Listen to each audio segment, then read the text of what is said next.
Just hitting the record button, and guess we're all set, sir. We've just had Nikki join us from iCompass. She's our first delegate, so we're all set to go, sir. Thank you.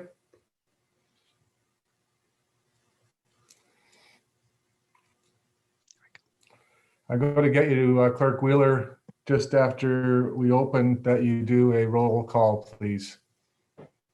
Thank you for the recording. It's now 1:00 p.m. and I will call this meeting to order and welcome everyone to our February 24th, 2021 Mapleton Council meeting. I just wanted to, before I start, have a brief note about the COVID-19 vaccination program. You would have seen in the media that currently the Wellington Dufferin Guelph Public Health, they're receiving approximately 3,500 doses per week for their entire catchment area. And this amount is expected to be increased in late March and early April, but that may change, of course, depending on the shipments that are received by the province. And Wellington Dufferin Guelph Public Health are ready to vaccinate with their program. They're ready to vaccinate 10,000 people per day in the catchment area. Last week, the county's mass vaccination site, the Centre Wellington Sportsplex in Fergus, was opened, and priority groups are, as directed by the provincial guidelines, are being vaccinated at this location, and that's open 3 days a week. And also just starting is the online registration to book a vaccination appointment for those citizens in the high-risk groups. And those citizens will be those that are 80 years of age and older, those that are residents, staff, and caregivers in other congregate settings for seniors, example, assisted living, high priority healthcare workers, all Indigenous adults, and adults receiving chronic home care. Those are the ones that should be registering now to book an appointment for their vaccination. There is no paper registration at this point, and phoning for appointment will be problematic as there are not enough staff to answer the phones and to keep up with the demand.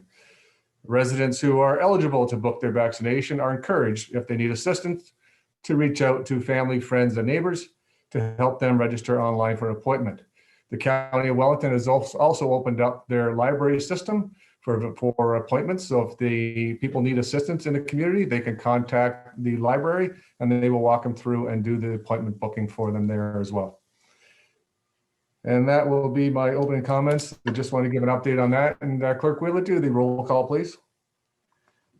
Yes, here we go. First of all, Mayor Greg Davidson. Here, sir. Councillor Marlene Ottens. Here. Councillor Dennis Craven. Here. Councillor Michael Martin. Present. And we have regrets received for Councillor Paul Douglas. Thank you. So regrets from Councillor Douglas. We do have a quorum. Thank you, everyone. Any declaration of pecuniary interest from those that are here? Seeing none, thank you. And we'll move on with confirmation of minutes. A mover and a seconder, please, that the minutes of the Township of Mapleton Council meeting held on February 9th, 2021 be confirmed as circulated in the agenda package. Moved by Councillor, there's only 3 of you, so take turns. Moved by Councillor Ottens, second by Councillor Craven. Thank you. All those in favor? That's carried. Thank you.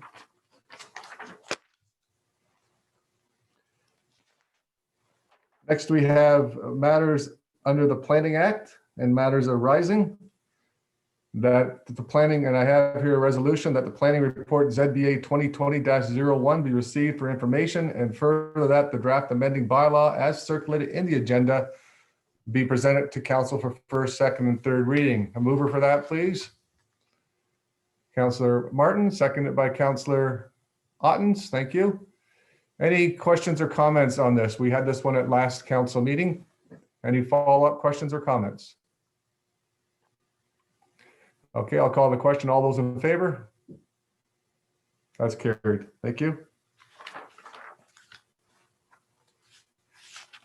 Next, we have delegations and matters arising from delegations. The first delegation we have, and Clerk Wheeler, are they here now, the iCompass group? They are. Nikki Britton is here. Thank you. And we'll turn it over to Nikki Britton to do a presentation for us on iCompass. Nikki, welcome. Thank you, Your Worship. Hello, members of council. I'm here to show a quick demonstration on how you can get your agendas and review the different attachments moving forward on the iCompass platform. So if I may, I will share my screen because you're going to have to see what I'm looking at. Okay, one moment. There we go. That's the one I want right there.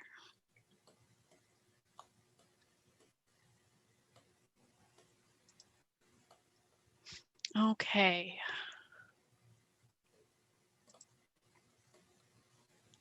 All right, so thank you everyone for my moment to try and get that going.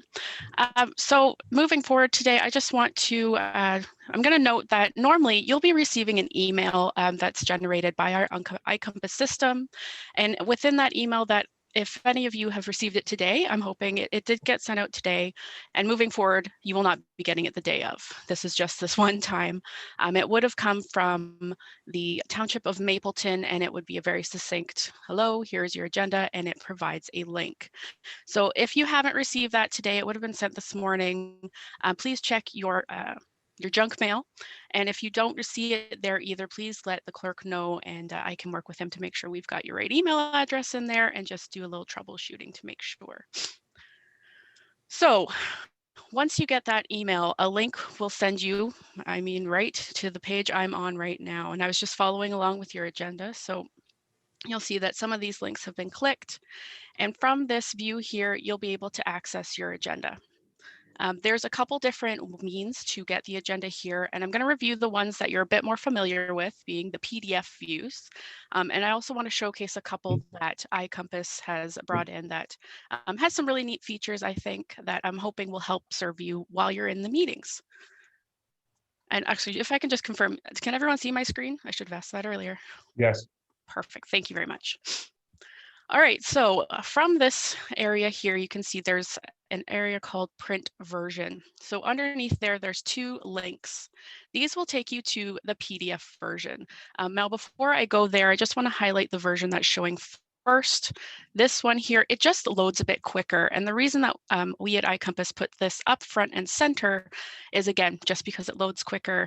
And depending on your constituents, because everyone can come on here and look at the agenda, they might want to not wait for that 100 plus page agenda to load, depending on their internet speed. This one here loads quicker, and it doesn't have all the attachments right away. So they're seeing those agenda pages, and they can just click on the links below. So I'll scroll down so you can see the links are blue. And it just opens those in a separate page, and it's just that link itself or that attachment. So they're not loading, again, the 100 pages all at once. All right, so let's go take a look at the PDF views. I'm going to click on the one here called Agenda First. It's going to open up in a new tab. And this one, just to highlight, it is just showing those agenda pages. So for this particular agenda for today, it's just those 6 front pages. But again, the links are there to look at the associated attachments. So all a person would have to do, including yourselves, staff, constituents, as well as yourselves, can come on and click here, and it will open said attachment to view. I'll scroll down so you can see those minutes from February 9th. I'm going to hit back. And it takes me back here. So again, it's just a quicker view, again, to load faster. And I'm going to close this one to show the bigger package, which, let's see. We're all on a Zoom, so I'm hoping that the agenda loads very quickly for us today. Perfect. So here, this is the full package. So I'm just going to highlight again, up at the top, you can see 122 beautiful pages that you guys get to review today. And I'm just going to zoom in because even I'm finding that a little bit small. And the reason it is zoomed out, I just want to let you know, this one does include all of your attachments. And one of the attachments, if I can very quickly scan through, one of them is oversized, which is causing this to, oh, not that one. I did notice it before. It's a very large piece from, I think, the county. Yeah, there it is. This piece from MPAC. It's just kind of skewing the view. So the whole agenda is there. It just needs to zoom in a bit, and I will reorient the view. That's a bit better, I think. So from here, you'll be able to scale through just like you normally would with what the clerk sends out to you. You can scroll all the way through. There are links here that you can click and it will send you further down to that associated attachment so you can see it. And I'm just going to click on the 3 bars at the left-hand side here. Everyone's PDF viewer can be a little different, so I'm not sure if yours will be on the left side. It might be on the right, but for me, I have a little menu on the left. If I click, and it opens up additional views of the agenda, so you can see it can kind of give a quicker view of what's upcoming instead of scrolling through all the main pages. Maybe you're looking at something, you don't want to lose the page you're on, you can still see at the side. And I can't, oh, and then the other button down at the side here, it kind of looks like a list on a little square. If I click there, we have bookmarks, so you can very quickly sort through the different attachments as well. And if the clerk advised, I think a lot of you do utilize these bookmark options, so they are still available to you. All right. So from here, I'm actually gonna, that's it for the PDF view. Again, very similar to what you guys are already used to, but I am gonna introduce you to our split screen version next. So let me just close this window. It's gonna take me back to where we were. And it's just the button over at the side here. So if I click on that, it's gonna very clearly show you a split in the screen, and it has the agenda pages on the left-hand side here that you can scroll through. But if you want to look at one of the attachments, if you click on the link, the attachment appears on the right. And I'm just going to use this little menu here to hide that view, just so I can get it nice and big. So everything is there for you. You can move ahead on the side while still retaining where you are on the current topic that you're speaking on. And then you'll be able to just click through to the next bits.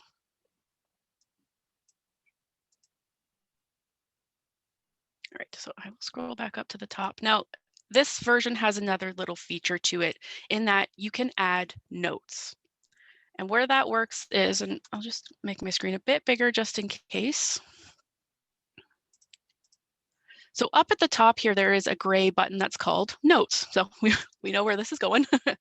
I'll click on that, and it does give a bit of an explanation here on the right-hand side. So anytime that you click on a heading, an item, a recommendation, and I'm just going to scroll over on the left, it's kind of putting a gray area over each of the items, or more importantly, if you click on an attachment, you can make notes. So the idea is when the clerk sends this agenda out to you, ahead of this meeting, you can come through and start making notes if there's certain areas that you want to speak to. Maybe you have a question for staff, you need some clarification, maybe you want to raise a point, you know, those sort of notations. So if I'll just pick on my letter since I'm more familiar with it. So if I click on my letter here, it appears up at the top, I can scroll through it, but it gives me a little section at the bottom that I can take notes on. And you'll notice that there is a green save kind of icon showing up while I type. And that's just to show it is saving as you are typing. So if you accidentally close this window, you are okay. Your notes are still there. You can also delete the note if you decide, oh, nope, I don't need to speak to that anymore. Maybe you got clarification before the meeting. But I will leave my note there, and I'm just going to go to another item to highlight the next feature. So we'll look at a little preview of what's going to happen after I'm gone. Over on the far left, you can see there's like a little square. It looks like a piece of paper or a little list. That's a great visual cue so that you know, when you come back to this during the meeting, oh, I have an item I do need to speak here. So it just acts as a reminder. So if I add another note here, you can see that icon will appear. So I can scroll through and very quickly, even before the meeting, see, oh, I've got 2 speaking points. I have to remember to alert that I have something to say. Now these notes here, I want to stress that these are not saving anywhere that anyone else can see them. So, the clerk, myself, I'm not seeing these notes. The public, your fellow members of council can't see them. They are your notes, and they do save to the browser. So just make sure if you're taking notes, don't forget the laptop. I'm assuming in a perfect world where you're actually attending a meeting in the council chamber, if you have to bring a different laptop or use a different laptop, if you forget yours, your notes won't be there because it is attached to that computer, to that browser. So from here, I'm going to close out of here, and I'm actually just going to go back in to show you that the notes are still waiting for me. So I'm going to click on split screen again, scroll down, and again, you can see the little square icons. I just have to activate the notes first. If I click on this, I'll click on mine again here. If I click on this, it's not showing me the notes because I haven't told it I want to see my notes. You just have to activate notes up at the top. And you can see the icon changes to a pencil to show you that you can make notations. So if I click on my letter again, my notes are ready and waiting for me. All right. Now there's only one more thing I'm going to show you today, as I'm keeping it real brief for you guys. It is being able to look at the minutes once adopted. So of course, you have the full ability to see the minutes of the previous meeting right here. We've got February 9th, you already confirmed them.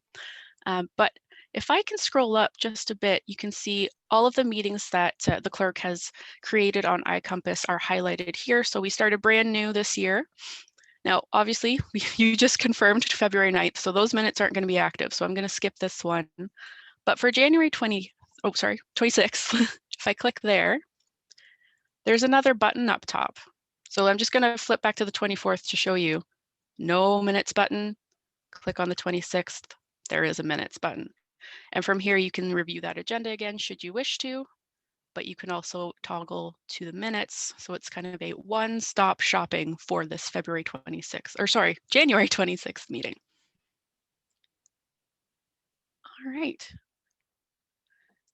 Now that was all I had scheduled to cover for today. I'm not sure if anyone has any questions, if this is the appropriate time to take them, or if you guys want to move to the next delegation, I'll leave it to you. Thank you, Nikki. And if you could stop sharing your screen there for a second. Certainly, my apologies. That I can see everybody. That would be helpful, wouldn't it? Some days. Any questions? This is thank you very much for the presentation. I found that very, very helpful, and I'm looking forward to using some of those features. I know I did not get the email in mine. I don't know if any other council member got that email. They're shaking their head no, so no email came out. Good to know. So any questions from members of council on iCompass for Nikki right now? Yeah, everybody seems to think it was all right, Nikki. So you did a good job of showing us that. We'll get to play with it. Perfect. And I just thank you so much for coming on today and showing us the iCompass and what we're going to be using. You're welcome. You're welcome. And I will definitely follow up with the clerk to make sure you get those emails moving forward. All right. I even checked the junk mail, Nikki, just so you know, junk, trash, and our Barracuda that takes out all the other stuff. So nothing's there. We will follow up on that. You're welcome. Everyone take care. I do have a resolution here. I need a mover and a seconder that the iCompass demonstration by Nikki Britton be received for information. Moved by Councillor Craven, seconded by Councillor Ottens. Thank you. All those in favor? That's carried. Next, we have another delegation, and this is a presentation by GRCA delegation Sonia Radjo, Samantha Lawson, and Bruce Whale to be received for information. I need a mover and a seconder for that first, please, before we open it up. Moved by Councillor Martin, second by Councillor Ottens. Thank you. So today we are going to welcome Sonia and Samantha and Bruce, are we? Who's speaking? Yeah, thank you very much for this opportunity for GRCA to present the 2021 budget. Just to give you a quick introduction, Sonia Radosha is our Manager of Corporate Services. I'm the CAO, and our board member Bruce Whale is here as well in attendance. So we're just going to get the presentation up and running. All right. So the Grand River Watershed is the largest in Southern Ontario. The Grand River and its tributaries lie at the heart of one of the richest and fastest growing regions in our province. The Township of Mapleton and the County of Wellington are a vital part of the Grand River Watershed. We know that our future prosperity of the watershed, its municipalities and communities are linked to the health of the river, its tributaries, and the natural environment.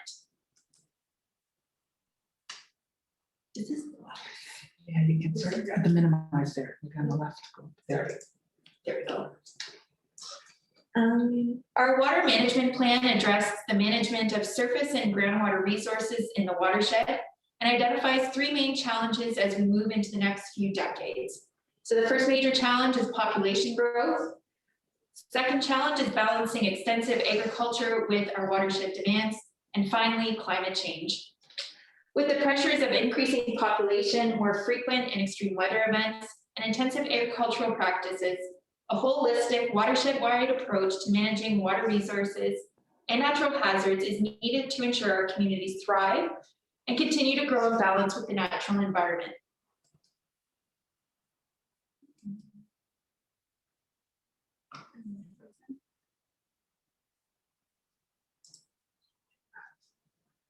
The Grand River Conservation Authority operates a range of programs in engineering, planning, land management, and recreation.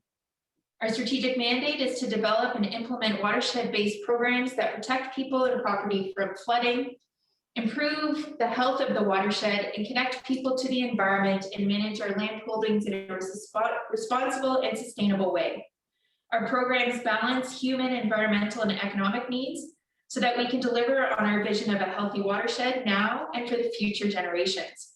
We build relationships and trust with our watershed partners to achieve our common goal. Warmer air and water temperatures, bigger rainstorms, longer periods of droughts are all consequences of climate change. This poses new challenges in managing floods and improving water quality and securing water supplies for municipalities, farmers, industry, and the natural environment. The GRCA owns and operates 7 large multi-purpose dams and reservoirs. These dams are actively used year-round to manage river flows and were built to work as a system to address frequent and severe flooding, extreme low summer river flows, and challenges with water quality. The GRCA operates the Grand River Flood Forecasting System, which provides real-time monitoring and forecasting of weather conditions that affects the Grand River watershed. Recent improvements to this system include the implementation of a product called HydroMaster, which provides us with a much higher level of weather forecasting data, as well as a more comprehensive data to support decision-making when flooding is imminent or occurring. Through a memorandum of understanding with Wellington County, the GRCA provides technical advice to the township on Planning Act applications and other planning documents. It provides input from biologists, water resource engineers, and resource planners. The GRCA delivers a voluntary rural water quality program on behalf of 6 upper-tier municipalities in the watershed to help farmers implement best practices to improve and protect groundwater and surface water quality. Each program is locally developed with input from the farming community, and variations in grant rates and eligible projects are tailored to reflect local priorities and budgets. Since 1998, almost 7,000 projects have been completed, with 20 million in grants and more than 56 million invested by municipalities and landowners. In 2020, GRCA forestry staff worked with 8 landowners to plant 2,800 trees in Mapleton Township through the Trees for Mapleton program. Currently, an additional 9 projects are planned for 2021. Since 1998, 32 kilometers of riparian buffer, 123 kilometers of windbreak, and 326 acres of trees have been planted in Mapleton Township through the Wellington County Rural Water Quality Tree Planting Program.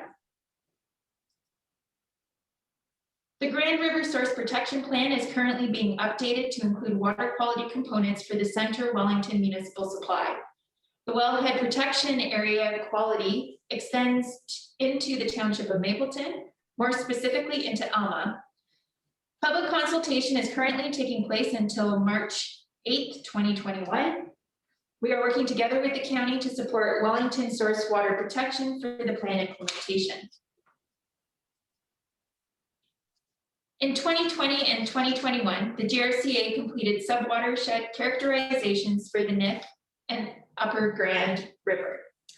Natural heritage systems provide a variety of ecosystem services to communities, including a clean supply of ground and surface water, erosion control, flood moderation, pollination services, recreational opportunities, and many, many more things. Natural heritage systems also provide significant benefits for maintaining biodiversity and resilience in the landscape. The Natural Heritage System Framework has a number of potential applications to support other studies and projects. The information is also a resource to help guide existing stewardship programs, such as the Rural Water Quality Program, and help prioritize conservation actions. The watershed's natural heritage system will continue to play an important role in natural infrastructure, ecosystem services, and building resilience for climate change. We know that spending time in nature has a positive effect on people's physical and mental health. At the GRCA, we connect people with the natural environment by providing environmental education programs and access to outdoor spaces.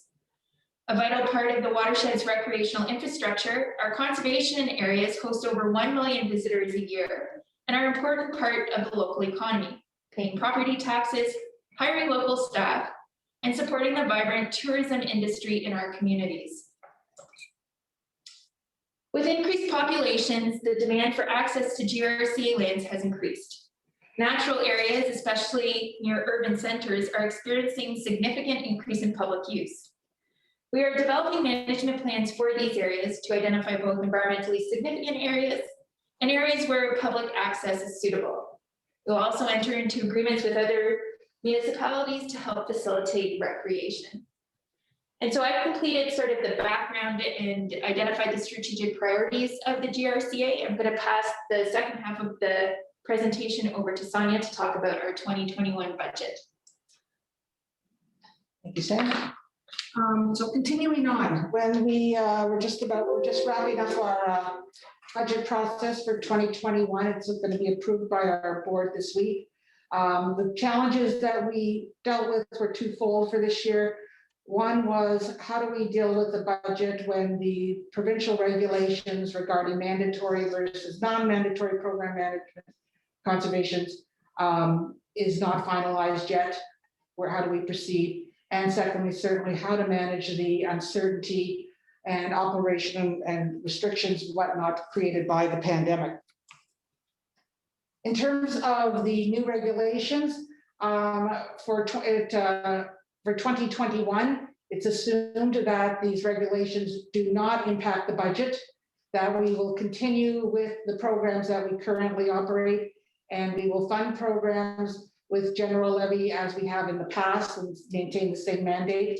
And the new regulations are hopefully going to be seen in 2021, and we do expect that it should affect our 2022 budget.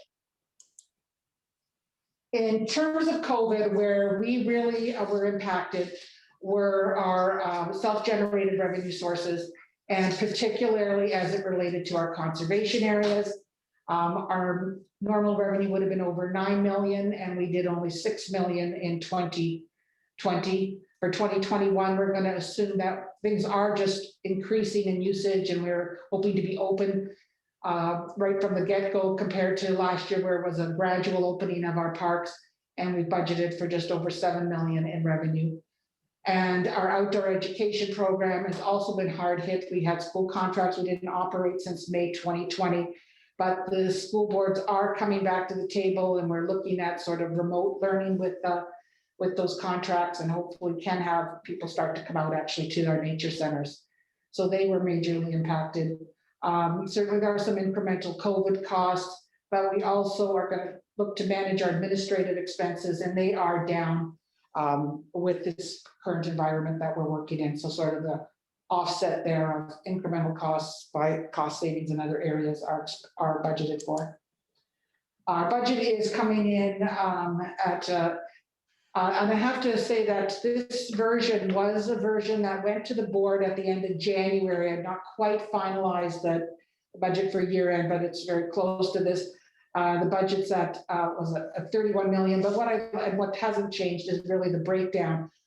This slide just really serves to highlight that 80% of our budget is operating, and 12% is capital, and 8% is special projects.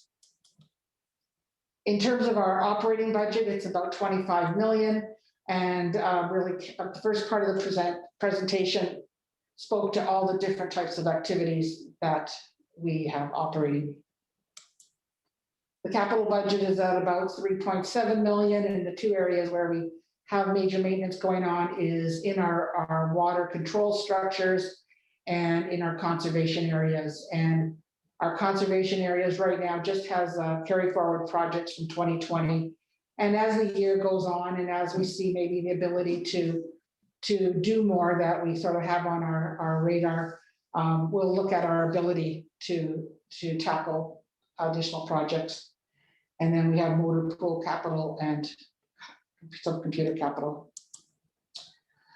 In terms of our special projects, it sits at about 2.6 million, and I think it increased about 3 million with the final budget. The thing that I really like to highlight about, we call them special projects, is one of the primary characteristics is that we do not use general municipal levy to fund any of these initiatives. The Source Protection Program gets 100% provincial funding. We have our rural water quality grants. I can tell you since the update, the Mill Creek Rangers program will not move forward in 2021, so it did get taken off the list. And we did add here a number of the final version, floodplain management, floodplain mapping that we can do, and we have funding from the governments to do that as well, provincial and federal.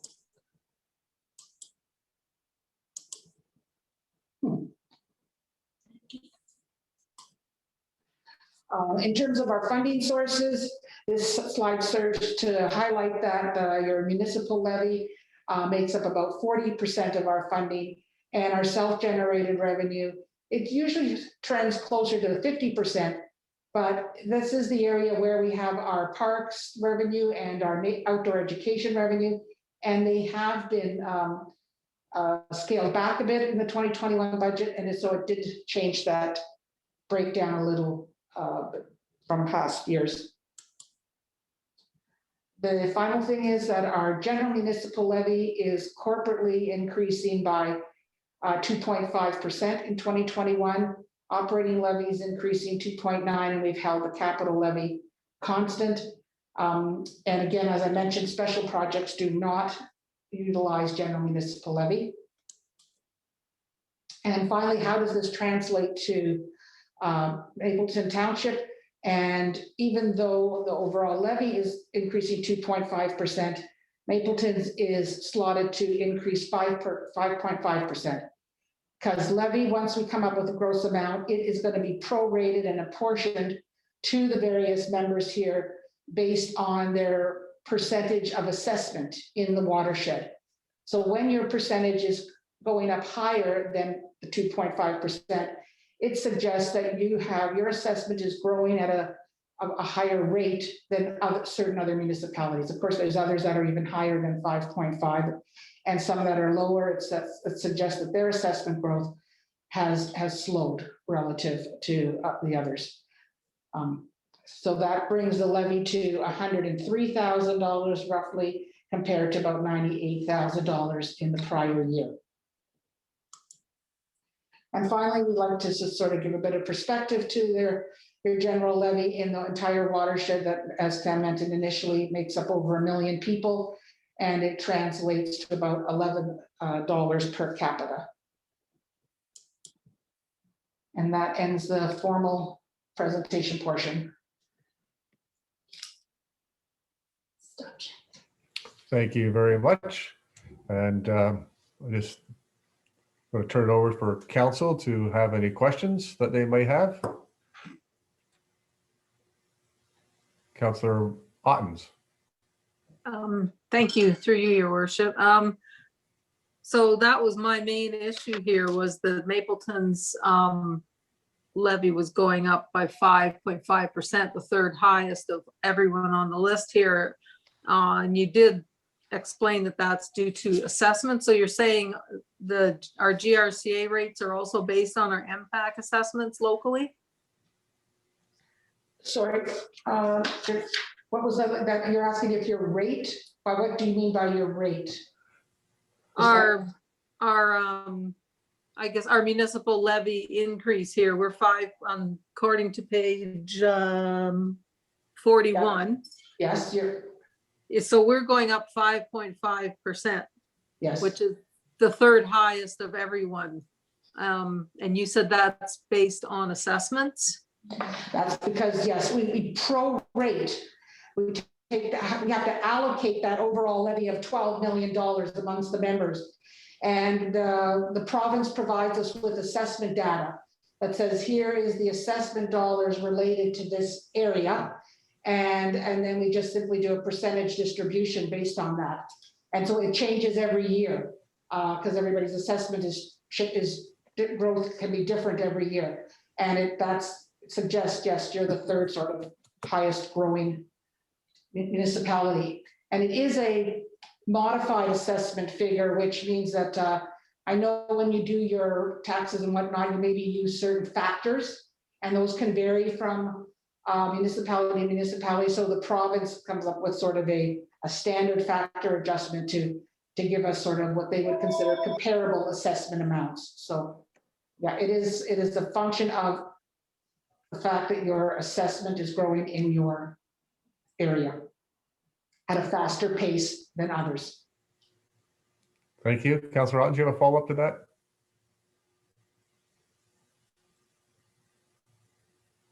Nope. Councillor Craven? Just a question that through you, your worship, I don't suppose you have an answer for this. I just wonder if you've heard anything from the province about the indication that they might be cutting your event funding anymore? Through you, your worship, no, we haven't had any indication yet. We're still waiting on the province to come out with the regulations that would implement the changes that they implemented through Bill 229 in December, but we haven't had any additional information from the province yet. Okay. Okay. Thank you. Any further questions from members of council? Councillor Martin.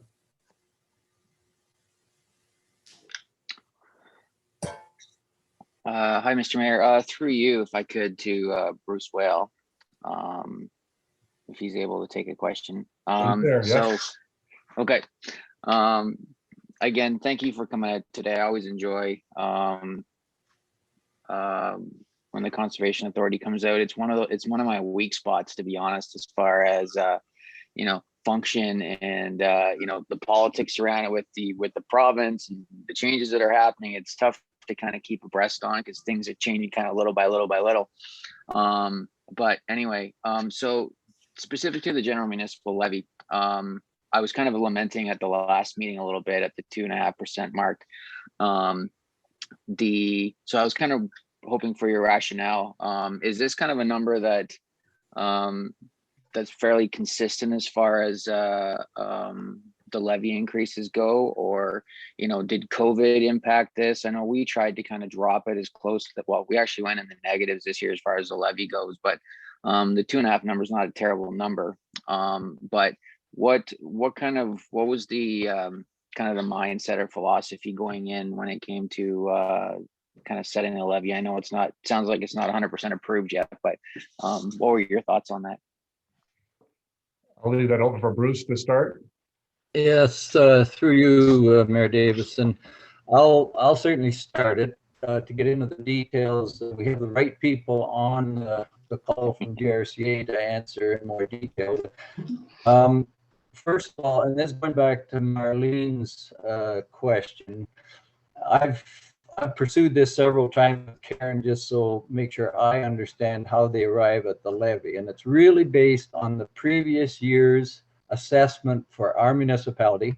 And one of the big reasons we're seeing that relatively large increase, or larger than a lot of other municipalities, we are basically an agricultural based township, and the land values, land assessments and farm assessments have gone up significantly. So that's where a lot of this difference between 2.5% and the 5% is coming from. And that should even out once we reach maybe either next year's assessments, or we'll see what the new impact numbers are. And back to Councillor Martin's question, it is, I think if you look back, we've always been or my experience there has always been in the 2% plus or minus. One of the things that we have to remember that a portion of the staff at GRCA are union. And so longer term union agreements usually have a wage increase or a wage adjustment that is fixed. And then you have to keep pace with your non-union salaries. So we don't have a lot of flexibility in terms of salaries from year to year because of that issue that the staff have to deal with. And the rest of it is primarily inflation in terms of the cost to operate. There's because of COVID, we certainly have some differences we had to deal with last year. And I think, as I explained before, after some fairly significant adjustments in staffing and people that weren't hired until the jobs actually were back in place and parks started to open up, we ended up with, I think, a small surplus. I haven't seen the final number yet, but that will be carried forward in a reserve for this current year to help through that transition. So I'm not sure if Samantha or Sonia want to add to that, but those would be my comments, Mr. Mayor. Through you, Mr. Mayor, Member Will said it perfectly. Those were the reasonings and the justifications behind the request for the 2.5% levy increase. And I could just expand a little bit more too on the, in order to come into conformance with the new regulations that are going to be coming out from the province, and there's about 7 of them that cover the development regulation to, there's an update to the levy regulation, there's requirements for master plans, there's definitions of the mandatory and non-mandatory programs. We also have to submit a transition plan to the province to support how we're going to come into conformance with all of those regulations, which will be pretty substantial considering at the current time they're telling us that we have to be in conformance by the end of the year. So the surplus that we have from this year, we put into a reserve to help us fund some of those legal costs, consulting costs, to do our best to try to come into conformance and submit our transition plan to the province within the next year. Thank you for that clarification. It's very informative. And Bruce, you did touch on something. You said that the assessment is from the previous year. So this increase is from 2020 assessment. MPAC is not doing an assessment for 2021. So how is that going to, and maybe one of the others can answer, if there's no impact, no change for 2021 as there was in 2020, are we going to still see an increase next year?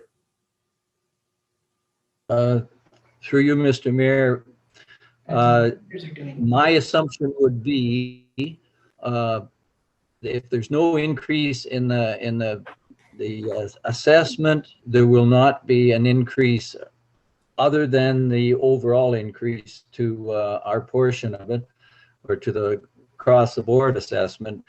But the assessment we use for this year's budget is actually the one that was done last year, because the new numbers are not there until partway through the year.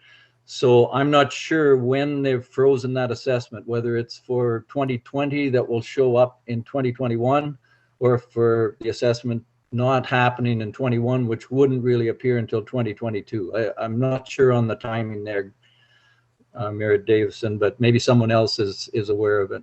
Sonia? Yeah, I'm also not sure on all that timing.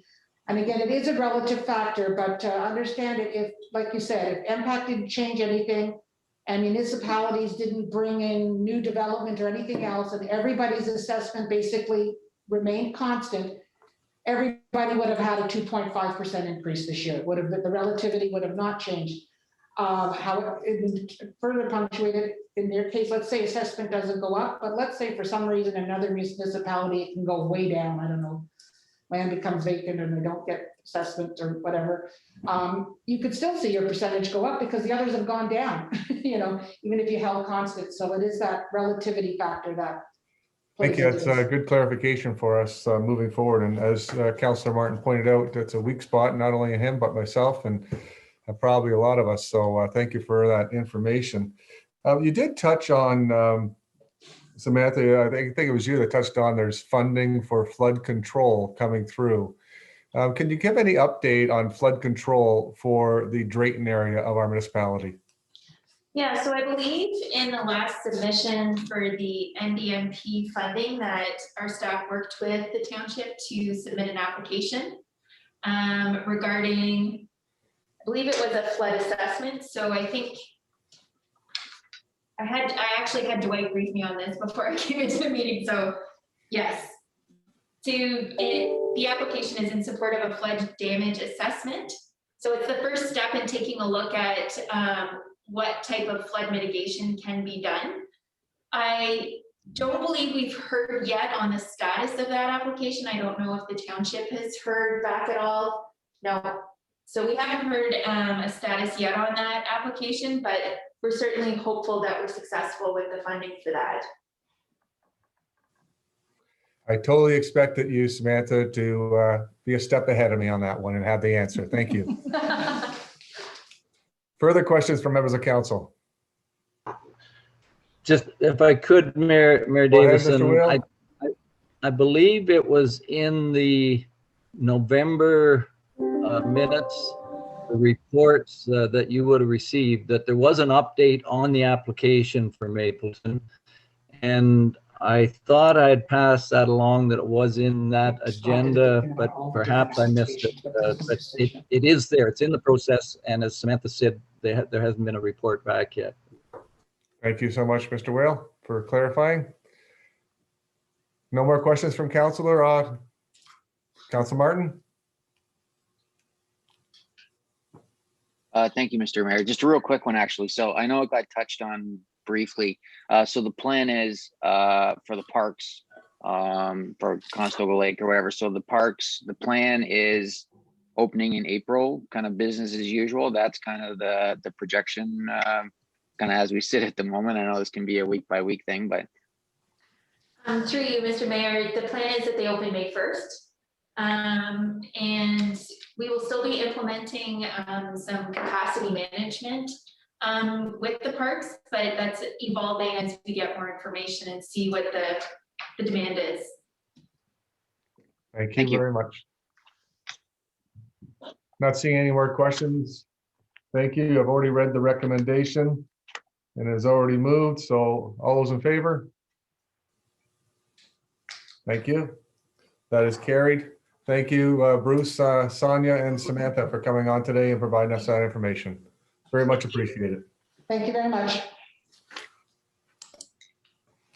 Moving on to the next item is reports and updates from staff. I do have a resolution here that CAO's report CL 2021-01 dated February 24th, 2021, with regards to the work from home policy be received for information, and that council approved the policy and direct staff to include it in our policy manual.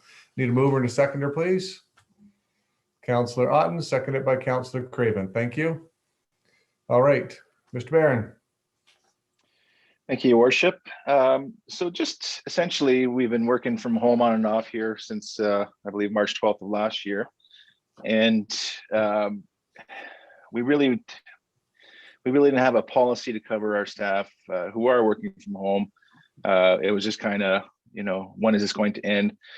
And in light of COVID and the variants coming, we decided to reach out to municipalities to see if they had a work from home policy and see if we can actually use one of their policies to implement in our township. I don't feel that this will stop in a very near future. So I think it covers us that way. It shows our staff that we indeed do care about their workspace at home.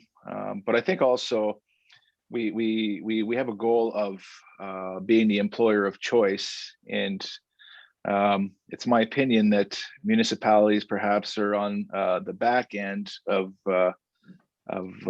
work fads, if you will. And major companies have been doing this for some time now. So I do think that it's important during COVID to introduce this policy, but I think even after COVID, I would like to continue with the policy to remain the employer of choice. We have staff that are working from home that are extremely efficient from home. And it allows us to perhaps shuffle things around the office. For instance, we have the building department downstairs that's non-accessible. If we share office space 1 week on, 1 week off, that could allow the building department to come upstairs and work and be accessible to our customers. So mostly to formalize the process as we're doing now, but perhaps there's an opportunity even after COVID to continue to allow staff to work from home and make sure that it's in our policy so that everybody gets the same message.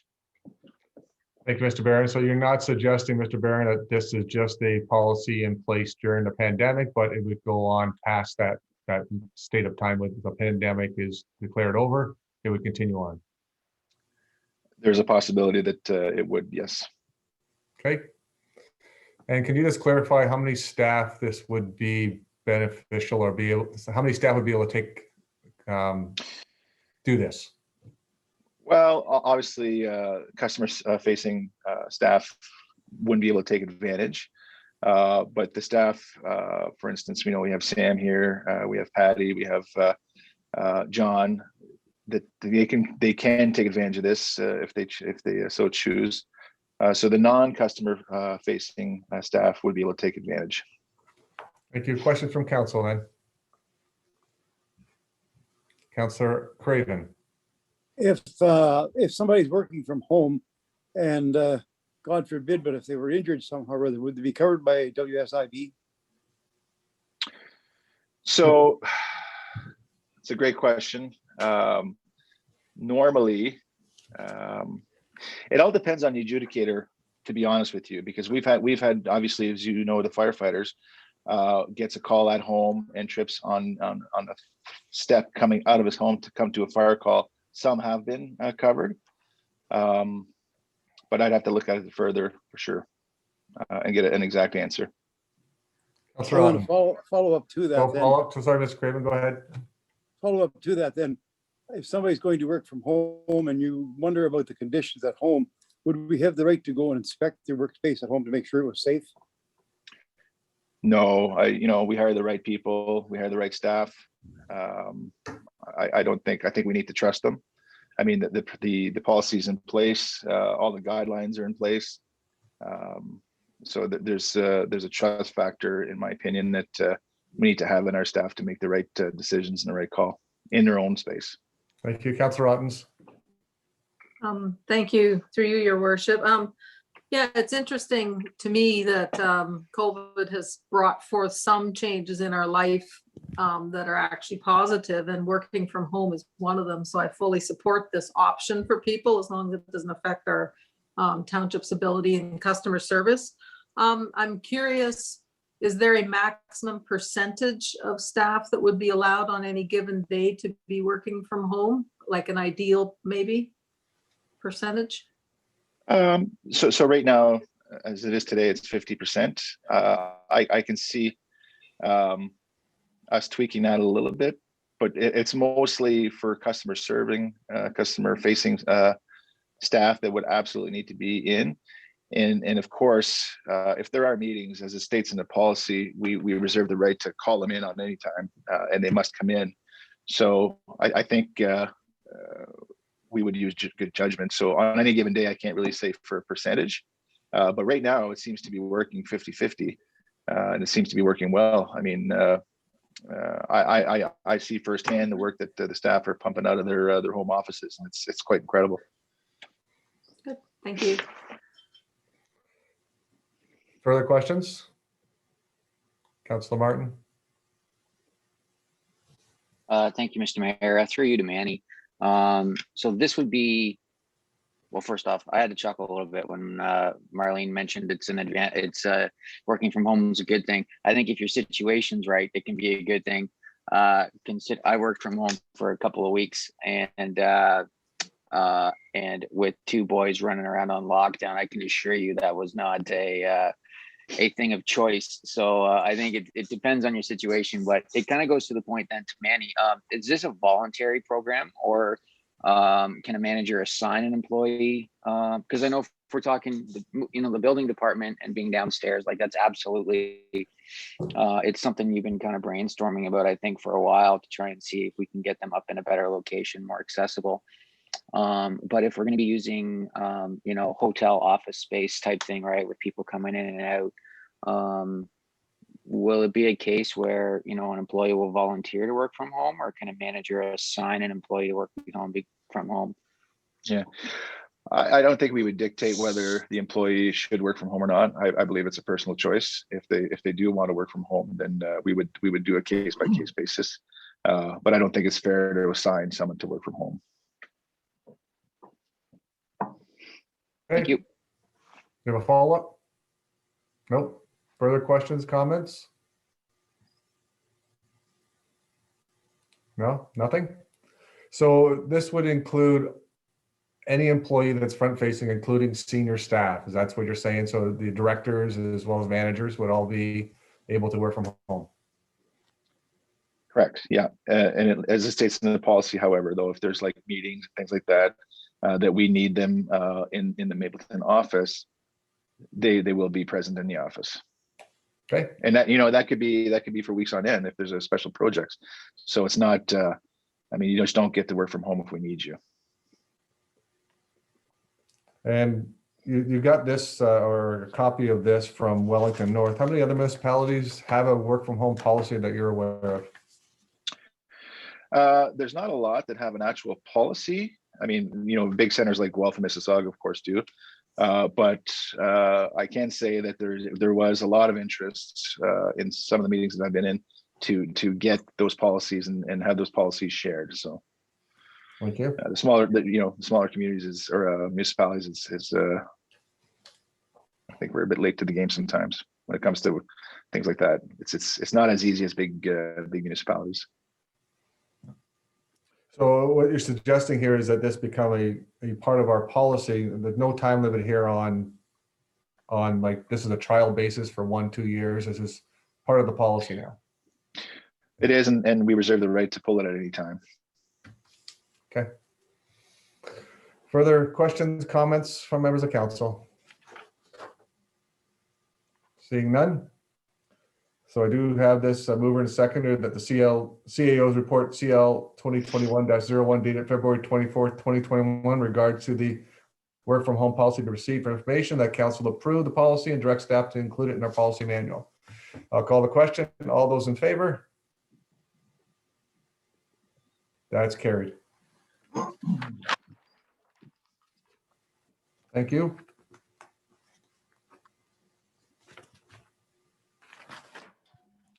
Moving on to the next item, we have that the Township of Mapleton Council received Clerk's Report CL 2021-02 dated February 24th, 2021 regarding cemetery operating bylaw update. And further, that council supports the draft of bylaw and directs staff to proceed with necessary steps for approval. I need a mover and a seconder, please. Moved by Councillor Martin, seconded by Councillor Ottens. Thank you. And this going to, who's taking this on, the clerk, or is this Mr. Mattina? No, I'll speak to it, Mr. Mayor. Through you, CAO Barron and senior management were made aware in the early winter that from local industry operators that our cemetery bylaw could be rewritten in a more customer-centric fashion. So we worked with them, documented their feedback, and have come up with this new bylaw that we believe is an improvement from the 2020 version. Is that everything, sir? That's it. Unless you have, Okay. unless we have questions, Mr. Mayor. All right, questions from members of council? Councillor Ottens.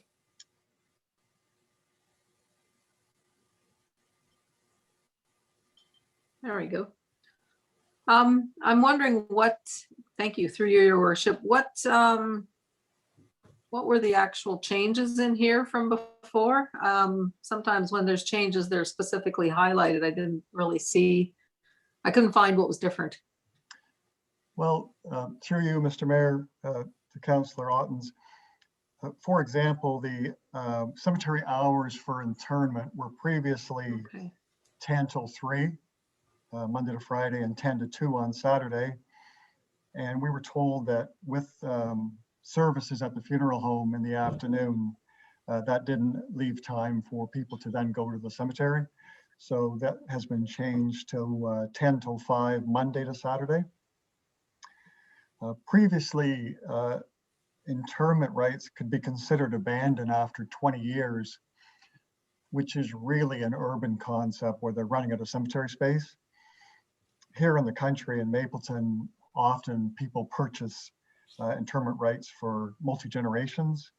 So we've changed that to 80 years from the previous 20 years. There was a notice for that we required for a burial was previously 48 hours.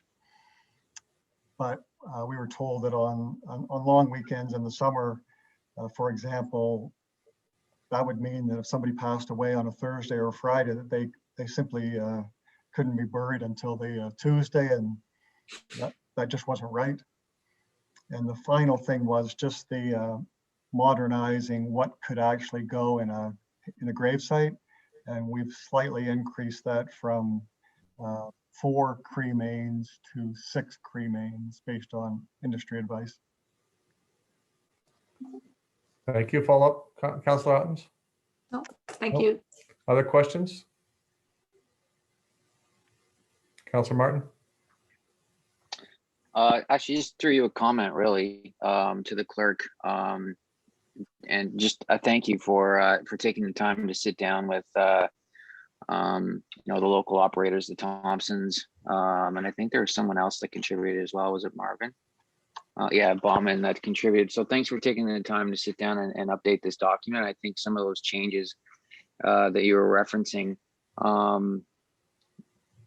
feel small for us, but I imagine are a big headache for people who are accessing the services and the operators that are dealing with it on a week-to-week basis. So I appreciate the time you guys took, and also for the Thompsons and Marvin Bauman for sitting down and contributing as well. I hope it makes it a lot more functional and appropriate for the residents we have and the service operator we have. So just a thank you. Thank you.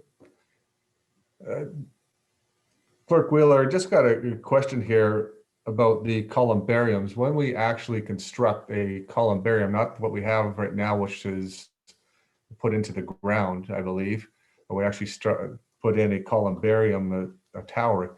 Would this need to be changed at all, or this should cover all that?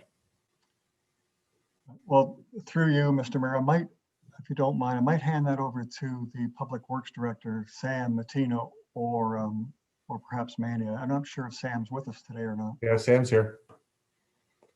Mr. Matina? Through you, Mr. Mayor. Yes, the columbarium, when the capital program allows for its construction, I don't have the year in front of me, in the next couple of years anyway, we will design the columbarium accordingly to accommodate the provisions of the bylaw. So if you're only allowed so many remains in each niche, then we will build the columbarium and spec it accordingly. Yeah, mostly, Mr. Matina, I'm looking at the lot and said Cremation Gardens, which is on page 64 or 3 of 13 of your document, page 64 of our agenda. It says Cremation Gardens and an area of land in the cemetery set aside in the Cremation Gardens contain human remains, including space for a marker. Is that the same location where the columbarium will be actually located? Because that might have to change that. Through you, Mr. Mayor, no, at this point, the specific location for the columbarium has not been determined. We'll do that as part of the design. Okay. Thank you. Other questions from council on this update? And again, I'd like to just say thank you for those that did assist in getting this done. And we'll probably have to make some changes further on later on, but that's okay. We get it up and running now and change the times and help our local people to get access to the cemetery in a reasonable time, especially on a long weekend. So thank you so much. And if there's no more questions or comments, I will, it's only been moved and seconded. All those in favor of this? That's carried. Thank you.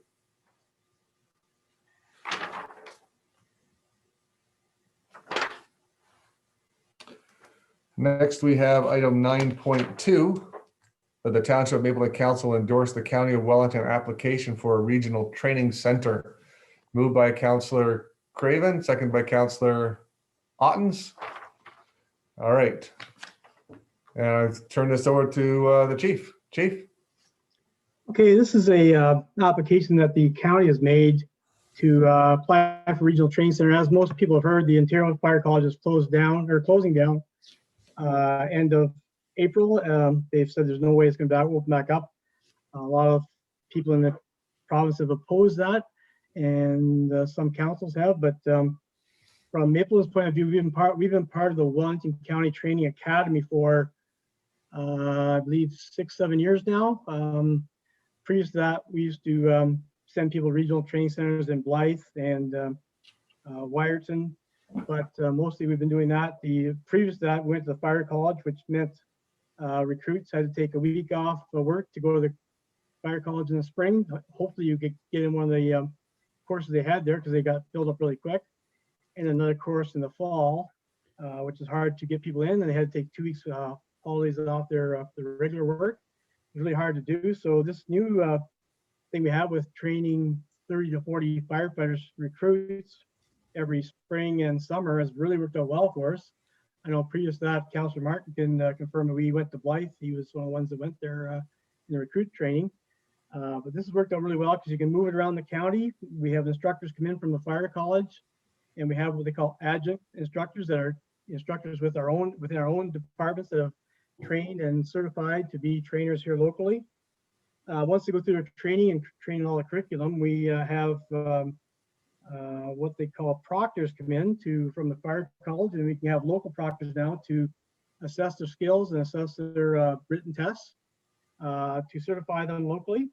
We've carried that on now to offer the fire officer course, officer 1 and 2 course, the fire instructor 1 and 2 course, the Ontario Fire Safety Officer course, pumper operations, live fire training, on and on. There's quite a few local courses we've been doing.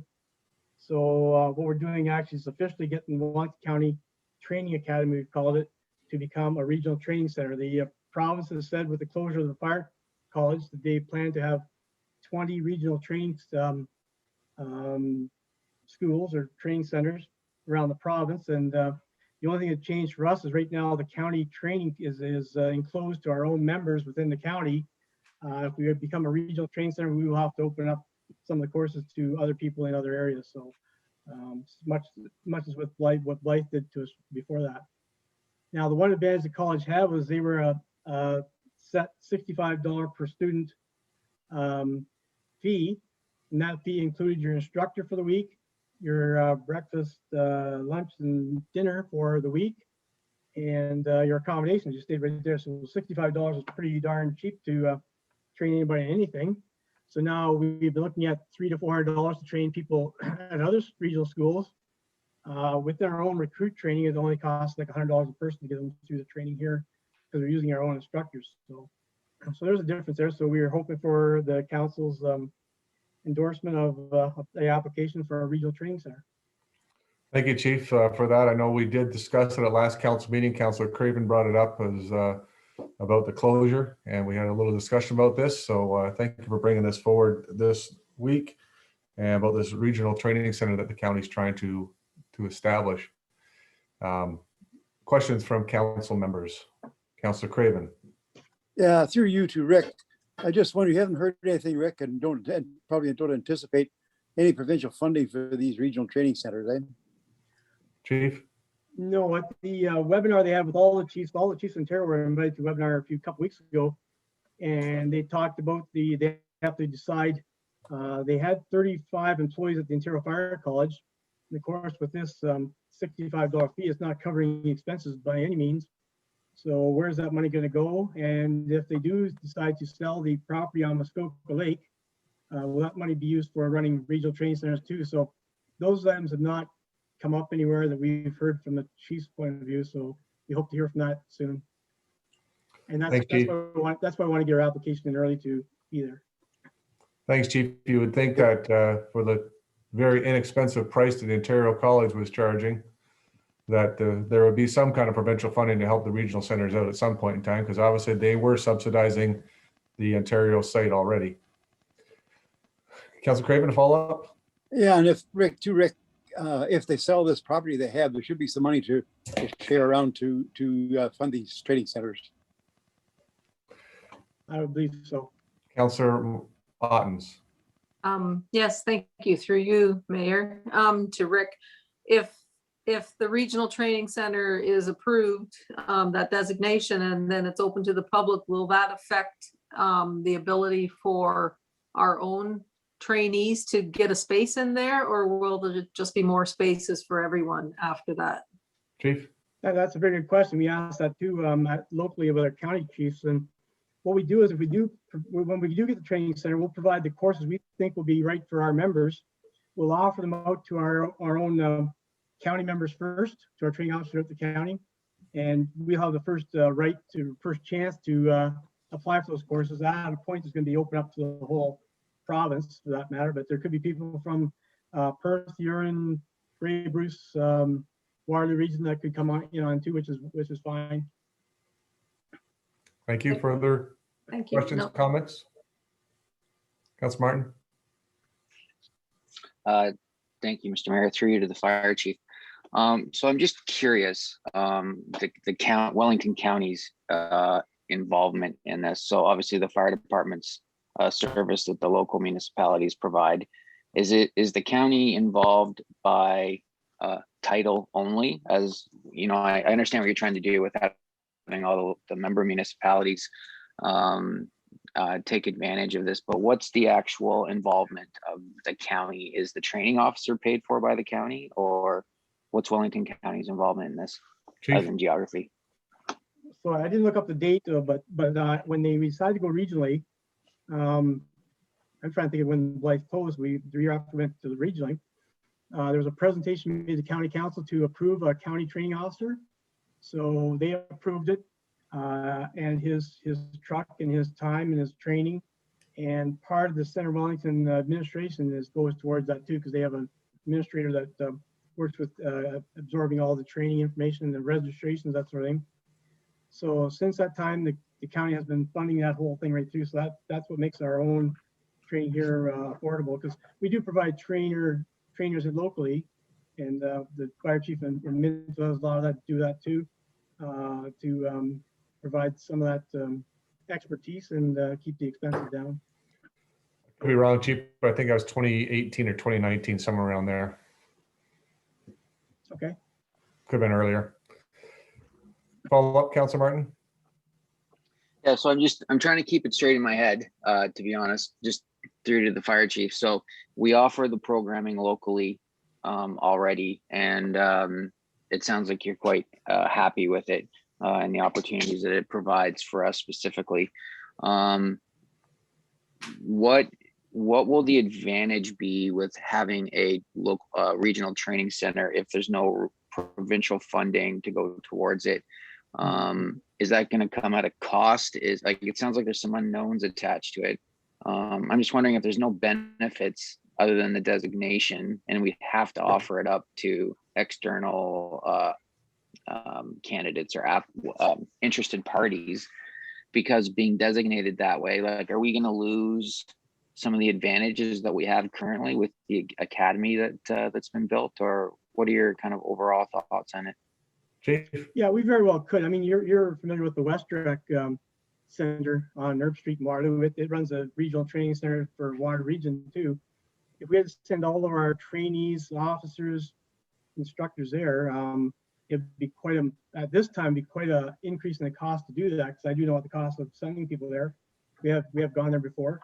So that'd be quite an increase in cost if we didn't do something, but we don't know those unknowns, because like the difference between a $450 course at another regional center and $65 at the fire college, and about $100 we're paying now internally with using our own trainers, is quite a difference. So we don't know where that's going to end up at all. till the province sorts the whole fire college thing out. Just to follow up on that, Chief. So is it possible that since the province is going out with these regional training centers, that they would shut down the more localized one like we currently have to the advantage of these regional ones? Well, I think the big thing is to get our application in to be one of the 20. Like there already was 2 established in Eastern Ontario, 1 in Northern Ontario, above Gravenhurst. There was 1 established in Wyerton, West Trek on the Herb Street in Waterloo. There's been 1. There's been 1 in the Elmer. So there's been a few around that have been going over the years, much like our Wellington County one. So if people started applying left, right, and center, and there was 25, and they can only accept 20, we could be one of the 5 out of the loop. So that makes it kind of keen that we'd get the 1 application in. Right. Councilor Martin? No, thank you. Actually, you asked the exact question was going to be, it was kind of on my mind as well, right? We've seen Blythe, I believe, is no longer functioning. Is that correct? It's closed. It's closed totally down. It's not even a fire hall anymore. Oh, okay. Yeah, so I see the advantages, as long as it stays an advantage, you know what I mean? Because it sounds like you've built up a good thing with the local training, and you'd hate for that to kind of blow up. But I mean, if there's no guarantee the training or the academy is gonna be a thing, then yeah, no, thank you for bringing this forward. I would assume, Councilor Martin, that there will be some provincial funding towards this. I can't see the province shutting down the Ontario one and that they're funding and not provide some kind of funding or benefit to regional ones if they're only doing 25 across the province or 20. Councilor Craven. Just a comment through you, your worship. The important thing is to have the proper training for our people, because you got new firemen coming on, don't know much about it, and to get the proper training is going to be extremely important. Thank you. If there's no other further comments or questions, but I don't see, I will call the question. And that's the Township of Mapleton Council endorsed the County of Wellington application for a regional training center. All those in favor? That's carried. Thank you. And we'll move on to item 9.3, the Public Works Department. We have here that Township of Mapleton Council received Public Works Report PW 2021-01 dated February 24th, 2021 regarding the amendment of the Mapleton No Parking Bylaw 5000-05, and further the council approved the amendment of Parking Bylaw 5000-05 Schedule E to reflect the proposed changes to High Street and Smith Street, that's in Drayton, on street parking as contained in this report. Moved by Councillor Martin, seconded by Councillor Ottens. All right, Mr. Mattina. Through you, Mr. Mayor. Thank you. So this report basically was the result of a complaint that was received from one of the residents on High Street concerned with the congestion that occurs daily with the school there. And basically with people dropping kids off and picking kids up, and then kids traversing the road to get to the school and to their cars after school. So the initial intent was to restrict the parking on one side of that road to allow a better visibility and safety for the children. But in discussions internally with senior management, it was also brought forward that the fire department has issues as well with congestion through the area, and including Smith Drive rather. So I took the opportunity to include Smith Drive right from High Street down to Main Street to restrict parking to one side of the road only, in order to allow for better maneuverability for safety, or for service vehicles, emergency service vehicles to maneuver the area.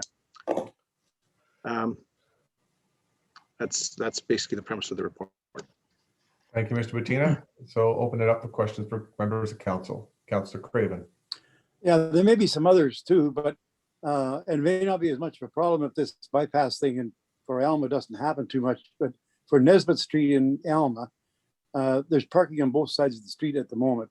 And the street isn't really that wide that if you have vehicles parked on both sides and a fire truck has to get through, it's going to be a little tight to get through, and no sidewalks for anybody to walk on either. So to keep the people off the street is going to be a little bit important too. But I would suggest maybe we could add Nesbitt Street into that on one parking on one side on that one too. But there could be more streets than that in the township too. Okay, Mr. Craven, right now we're just talking about the report in front of us, and we can have staff look at the other streets further on. But right now we're talking about these two roads. Councillor Ottens? Thank you. Through you to Mr. Martina. Just to clarify then, the parents can still park on one side on High Street, correct? Because there has to be some ability to drop children off or pick them up. They can still park on one side? Yeah, Mr. Martina? Through you, your worship, to Councillor Ottens. Yes, that's correct, Councillor. The rule of thumb is that we will allow parking on the side of the road that has a sidewalk to make it easier for pedestrians to get out of their cars and onto the sidewalk. So yes, the parking prohibition will be on the opposite side where there is no sidewalk. Mr. Martina, just to continue on the thought pattern here. So we got High Street east of Edward to Union, and then it's Smith Drive all the way down. What about the other direction on High Street towards Wellington Road 11? Is that already one-sided parking? I cannot recall, sir. Do you know? Through you, Mr. Mayor, I don't believe that it is, but the bylaw in front of you has all the parking restriction areas listed. So we have to just double check that. But at this point, I can't answer that question without checking. Chief? Yeah, we looked at that a few years ago. High Street from Edward down to Wellington is not a problem. It's pretty narrow to begin with. If you do restrict parking on that street, as you know, on High Street up to Edward, all the laneways on the south side are all on like the 45-degree angle. So if you allow parking one side of the road there, you're going to have cars backing down the hill and driving down the hill, especially in this kind of weather, right into the cars that are parked there. So we've never found High Street in that area from Everett to Wellington to be a problem with cars parking on the side. And I walk that road, that street like every second day. It's never seemed to be a problem up to this point. So the problem is from Edward on to past the Christian school up to Main Street. Thank you, Chief. Mr. Martin? Thank you, Mr. Mayor. Through you to Sam. I appreciate the responsiveness. I guess if this came in as a result of a complaint, it's nice that solutions are found, and clearly you found some other issues kind of with your investigation on it. I can only assume if we're not parking along or there's no parking along the north side of High Street, that should, I would imagine that would look after the complaint as well. But further to that, have you received any feedback or had any kind of conversation with the Christian school at all? I know if you go right in front of the school on the opposite side of High Street,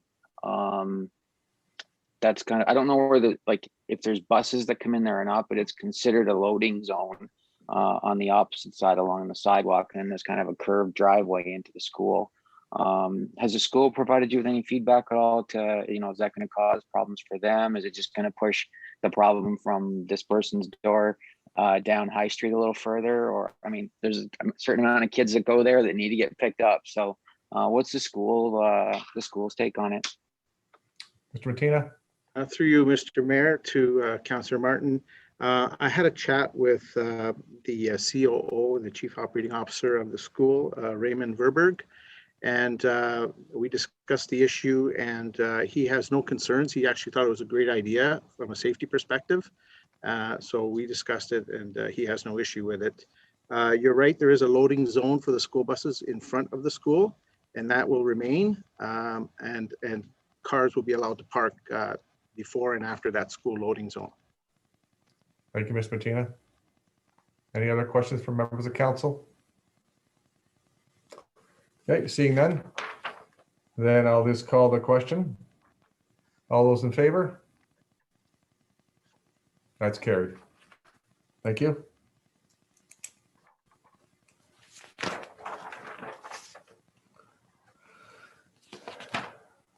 Next, we have the approval of bylaws, item number 10.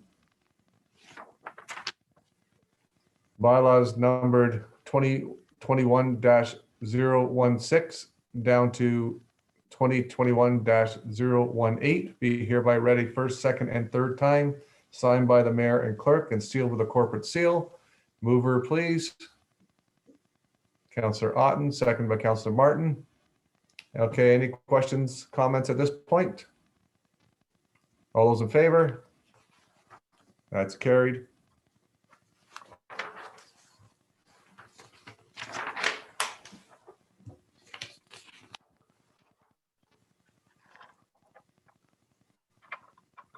Next, I have here a resolution that's subsequent to, hang on a second.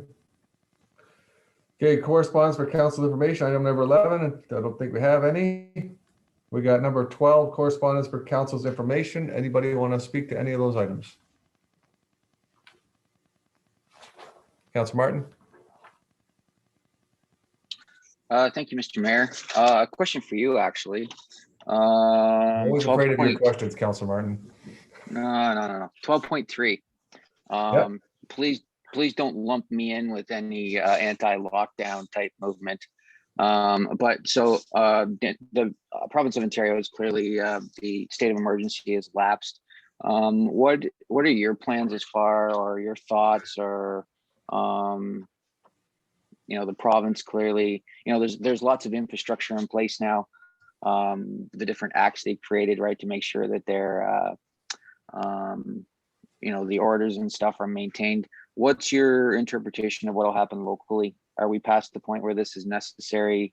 Public health is, going strong with their direction. We're complying anyway. We've got other infrastructure in place, even locally here with council, this meeting as example of how we're able to meet.